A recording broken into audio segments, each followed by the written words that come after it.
Compass সিরিয়ালে শেষ মুহূর্তে এসে মোনালিসা এবং বিহানের বিয়ে আটকে দিল কম্পাস। আমরা কম্পাস সিরিয়ালে দেখতে পাই যে পুলিশ অফিসাররা রিকের ল্যাবের ভিতরে ঢুকে পড়ে এবং রিকেকে অ্যারেস্ট করে, আর ল্যাবের বাইরে আনলে প্রেস মিডিয়া রিকেকে ঘিরে ধরে এবং জবাবদিহিতা করে। আর সেই সময় রিকে সবার সামনে কম্পাসের উদ্দেশ্যে হুঙ্কার দেয় এবং কম্পাসকে অনেক ভয় দেখায়।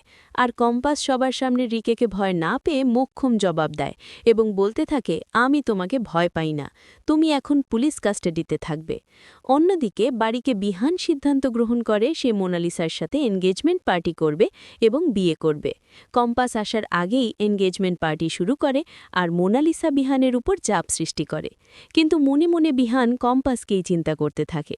আর কিছু সময় মোনালিসা হঠাৎ করে খুব সুন্দরভাবে সেজে বিহানের সামনে চলে আসে আর মুক্তি মনে মনে বলতে থাকে, আমি জানতাম কম্পাস, তুমি রিকেকে শাস্তি দেওয়ার জন্য ওই ল্যাবে গিয়েছ, কিন্তু তুমি এই বাড়িতে ফিরে আসার আগেই তোমার জায়গা অন্য কেউ দখল করে নেবে কম্পাস।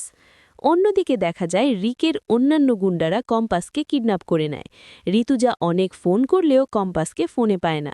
অন্যদিকে বাড়িতে মুক্তি বিহানকে বলতে মোনালিসাকে আংটি থাকে পরিয়ে দেওয়ার কথা, আর বিহান আংটিটা হাতে নিয়ে মনে মনে বলতে থাকে যে আর যদি তুমি কম্পাস এখানে না আসো তাহলে আমার জীবন থেকে তুমি চিরতরে মুছে যাবে, আমি এক্ষুনি মোনালিসাকে বিয়ে করব। অন্যদিকে দেখা যায় কম্পাস ল্যাবের ভিতরে পড়ে আছে অজ্ঞান অবস্থায়, আর হঠাৎ করেই কম্পাসের জ্ঞান ফিরে যায় এবং সে অনেকটা আতঙ্কিত হয়ে পড়ে।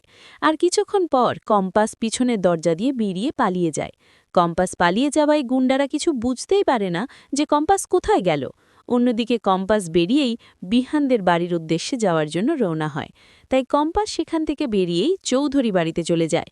আর চৌধুরী বাড়িতে যখনই বিহান মোনালিসাকে আংটি পরাতে যাবে, ঠিক সেই সময়ে কম্পাস দরজার সামনে দাঁড়িয়ে বলতে থাকে, দাঁড়ান বিহান স্যার, আপনি এমনটা করতে পারেন না আমার সাথে।